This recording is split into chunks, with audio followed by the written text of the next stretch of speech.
just pulling back a fraction on the back of those numbers, which came in fairly solid today. Well, in Japan, a weaker yen is fueling Nissan's profits, beating expectations, but sluggish China demand looks set to put the brakes on the Japanese automaker's growth. Yukako is from the Nikkei and has the story live in Tokyo for us. Hi. While sales slowed in China, a good performance in the US saw Nissan Motors operating profit grow 23% year-on-year in its first quarter earnings through June. China has been Nissan's biggest market for the last 4 years, but sales have suffered since the diplomatic row between Tokyo and Beijing last September. In the first half of 2013, Nissan's China sales 12.7% from a year earlier. Meanwhile, in the US, car sales grew 8% for the same period. The Nikkei reported today the Japanese automaker is raising production of its Infiniti brand cars by about 40%, mainly to ship to North America. Unit sales fell 3.3% worldwide in the first quarter, but the company has earned for the whole year unchanged.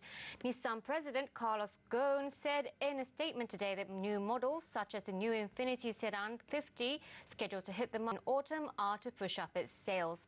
That's all from Nikkei Business Report. Back to you. Thank you very much for that. Let's move on. Michelin is one of the worst performers in Paris today.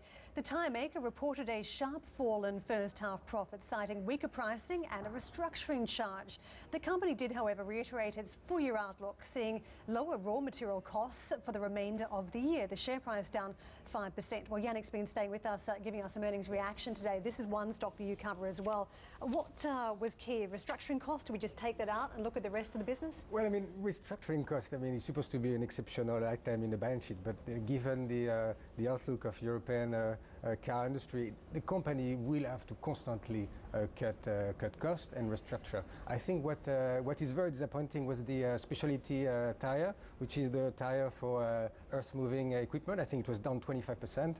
All in all, very bad results. The picture in terms of the auto sector industry in Europe, it's not as good as what we could see in Japan or in States. This has been the continuing story. If I had to dive in and try and find some positive news in this, yes, the fact that Europe saw an end to destocking by car makers pushing up demand, we haven't seen news like that for a while. Yes, I mean, within the car industry, there is some good news. I mean, today Faurecia was publishing their earning, and the earning was pretty good, not because of Europe. I mean, the share of in terms of their sale, 46% of the share now is outside Europe, instead of 41%, 42%, I think 1 year ago, with extremely difficult market in Europe, but some market doing very well. I mean, I think they were up 27% in China alone, for example. So some car manufacturer or auto supplier, if they adapt to the new environment, are able, if they have the technology, to have good margin.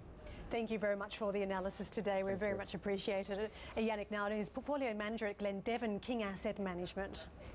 And Ford arrived late to the party